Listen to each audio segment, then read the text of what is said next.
Well, good morning, everybody, again. This is Lynn Gardner. Welcome to the Team Excellence Call. It's great to have you guys with us. I always love that before the call chatter and the laughter, and I just feel like I'm making friends with people I haven't met yet, so I look forward to seeing you guys, hopefully, at Global. I am in beautiful Virginia right now. We've had a turn in our weather. It's actually a whopping 83 degrees already, so it's going to be a hot day in Virginia, but I'm headed out to Pennsylvania. I'm going to Pittsburgh. My family is there, my daughter, son-in-law, my two grandchildren, and they're military. They're making a move, so I get to get the grandkids in trouble for a couple of days as I rally them up in the chaos. I'm really, really blessed that I have a life, and a lifestyle where I can do that, where I can just go see my family. I'll have a wonderful time. But, it's interesting. We're heading up into a big holiday, and sometimes people just think about this holiday as a great time, the first start of summer, and we think about hot dogs, hamburgers, and beer. We think about all kinds of things as Memorial Day approaches, but I would ask you not to forget what the meaning of Memorial Day is. It's really our celebration in honor of those fallen soldiers that have gone before us, active duty people. And it's interesting, I was thinking as I'm heading to Pennsylvania, and I'm going to be there for this holiday, that really it originated in Pennsylvania. It was this, widespread, memorial service, if you will, that started on behalf of the fallen soldiers at the end of the Battle of Gettysburg. So how cool is that? And I'm going to be up there with my military family celebrating Memorial Day. So please keep them in your thoughts and prayers, and just remember to honor those fallen soldiers. Last week we talked a lot about how time is the enemy. I sure hope you got some nuggets from that message that will help you in your business and in your life and in every area of your life, really. That's always my prayer, my desire as I come forth with a message for you. And we know that time is the enemy. We talked about that. But and so then what's the next step if we're going to bridge that gap of time? What do we do, if we're bridging the gap of time? So today we're going to talk a lot about the next step. I think a lot of people, unfortunately, have never, really been in business. And we say things like, the fortune's in the follow-up, and be sure you follow up and do things like that. But a lot of people don't really understand what that looks like, But everything of importance in life really requires a next step. In fact, we all expect a next step. That's our expectation in life. We like it when there's a next step and that it's clearly defined for us. We like to know what to expect with that next step. And although we know that, again, the fortune is in the follow-up, we really fail to take the next step. The next steps are very clearly defined steps. They're not loose-ended steps. So failure to take the next step ends in disappointment, and it will result in no growth or slow growth for your business. It's an imperative part of your success. It can't be overlooked. It's not even rational that we would think that we can just take one step with a customer and that's it. It's not rational to think that. We didn't go that way. It's very rare. Sometimes we do share what we have with another and they just, boom, they get right on board. But that's very, very rare. It's not rational to think that we would just take one step and say, oh, well, they weren't interested. So why do we stop with one step and not continue with all the other steps that will lead to growth? Again, the fortune's in the follow-up, and it always equates to the next step. In real estate, for example, I trust that, most of you have, been out there, you've looked at a house, bought a house, or went with somebody that did, and a realtor will get out and show you properties. You'll tell that realtor what you want, and if they're a good realtor, they're going to show you what you defined as what you want. And, there's not a chance that they're going to leave anything open-ended. So in other words, they'll show you what you want. And if you didn't pick one of the things that they showed you that day, rest assured they're not going to say, oh, well, sorry, thanks, I'll call you next week. Not a chance. What they're going to go for is the next step. They're going to say, for instance, okay, I'm going to go back to the drawing board, going back to the office. Let's meet again tomorrow at 10 a.m. They're going to fix the next step. And even if the people say, well, I don't know, I really want to think about it, that's not good enough. You always have to have a next step forward. Well, you think tonight, we'll meet tomorrow. You never allow that time. Remember, time's the enemy, so you never allow it to get in the way. On the flip side, if you're out there and you see a property and you come to life, you like that property, the next step isn't to let them go home and think about it. The next step is, let's write the contract. This is exciting. We found what you wanted. Let's go to work. You might sit down in the kitchen of that home or get them back to your office, but there is always a next step. Failure to take the next step is the risk of losing that sizzle, if you will. As we talked about time being the enemy, that's the reason it's the enemy. The sizzle goes away. So there's always got to be a very deliberate next step to keep it going. If you saw it, for instance, medical care or dental care for whatever reason, there's always a next step before you leave the office. They get you to the front desk, go make your appointment. This is when I want to see you. This is the next step. You aren't left on your own to follow up. There's always a logical, rational next step, and frankly, you look for it yourself. So there's a defined next step. We expect to be informed on the next step with our loved ones, For instance, if you have loved ones come to visit, this happens with me. My kids will come from out of town to visit. I want to know when I'm going to see them again. It may not even be rational for me to want to know, but give me a ballpark, okay? Give me something to go on. I want a next step. We want, when they're traveling, for instance, as a mother, I want to know, the next step is you let me know you got back there safely. That's the next step. And if you're in a relationship, for instance, think back maybe when you were dating, if you went out on a first date, for instance, you guys, listen up. There's a next step that's expected, You don't just say, oh, thanks, it was wonderful. If you say, oh, thanks, it was wonderful, and there's no next step, we know what you mean by that. So if you're interested, there's got to be a next step. There's got to be, I'm calling you tomorrow. I'll see you on Friday. What are you doing Saturday night? There's always a next step because the sizzle goes away. So why do we fail to move forward with defined next steps when we know that time is the enemy and we know that the next step leads to closer to success? It could be that, some of us struggle with that fear. We get comfortable with doing the first step, but then we're not comfortable. We're afraid to go to the next step. Maybe we're afraid that we'll, quote, unquote, be pushy. But it's not being pushy to be professional, It could be that you have unreasonable expectations yourself. Could be, again, you get discouraged too easily. You take that first step, you do a water share, take them to a demo or whatever. You take that first step and you're just appalled that they didn't jump right on board. Well, guys, you probably didn't jump right on board. I know I went down kicking and screaming. There has to be a next step. And so, it took calculated steps, for instance, to get me to move forward. I was a tough one, okay? I thought the technology was placebo and I was never going to do this business and all kinds of things, But it took calculated next steps to get me to move forward.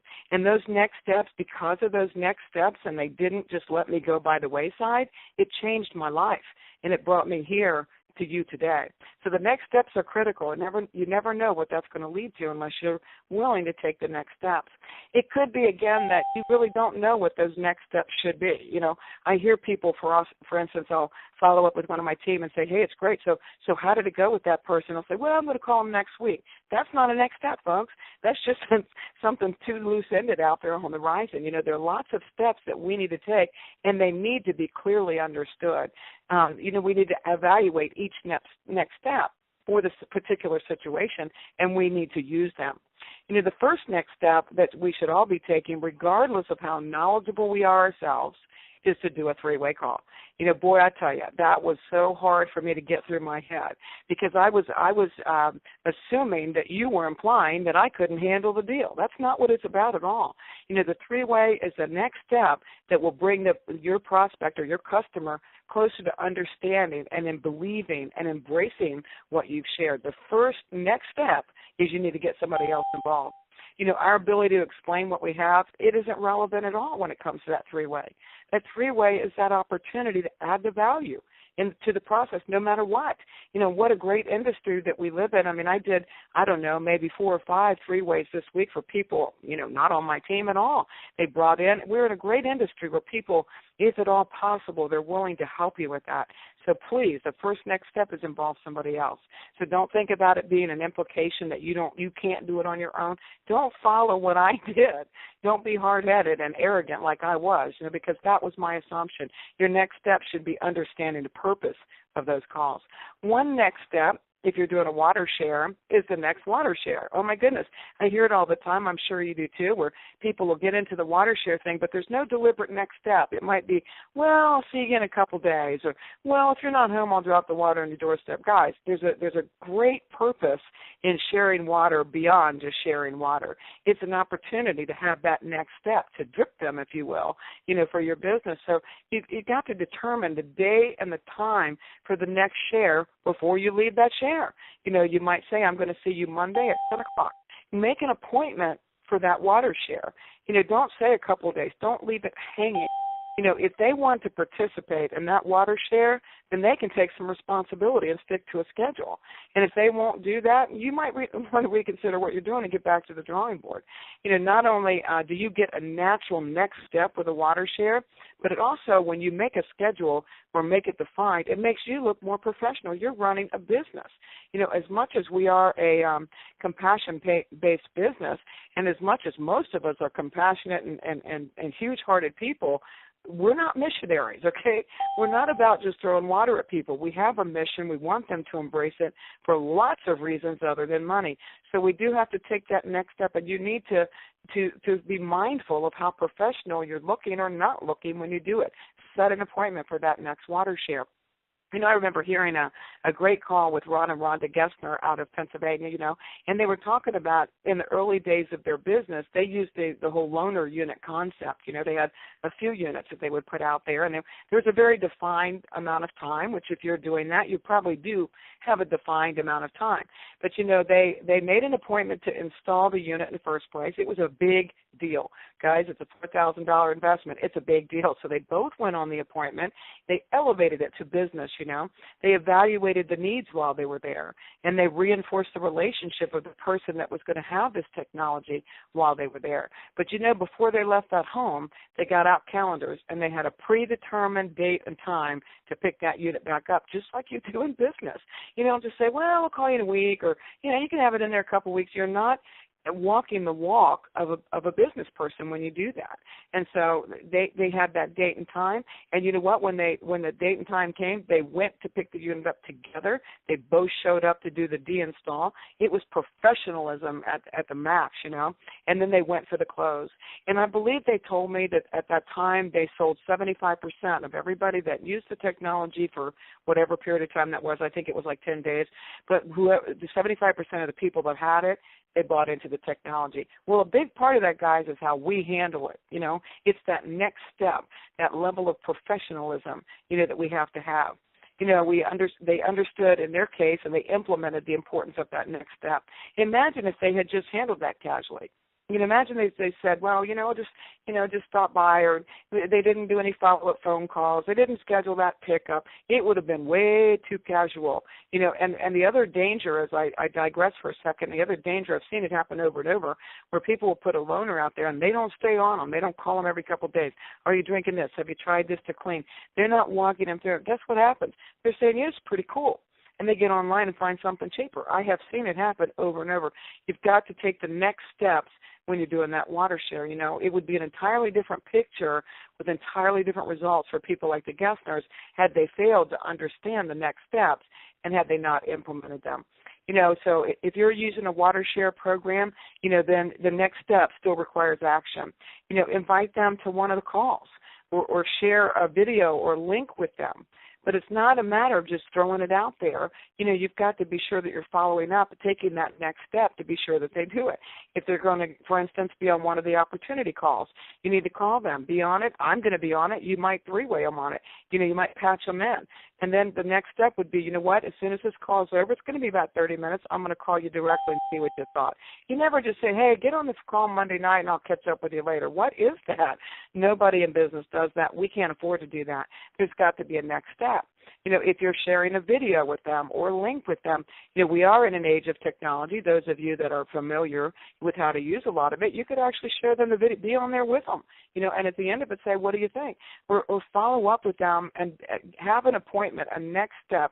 I'm going to send you this link, and I'm going to call you in 2 hours. Whatever, have a defined next step. If you hand out a DVD, then you need to be sure that you have a predetermined next step, day and time, if you will, that you're going to follow up with them to say, what did you think? What did you like best about it? There's got to be a next step. We don't just hand out cards and DVDs and, without a next step. I've seen that happen a lot, too, not just in this industry, in my real estate industry. It's almost like a cop-out, if you will. You kind of feel like you did something. You're fooling yourself.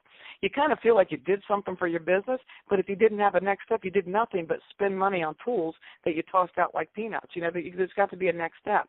If you hand somebody a DV, I'm going to give this to you.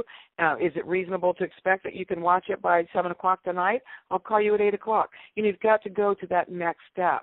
If you succeed in getting them onto one of the opportunities calls again, you need to be sure that, you involve yourself in that process. If you get them on one of these calls or one of the webinars, you need to be sure that you're a part of the process. Always have the next step ready.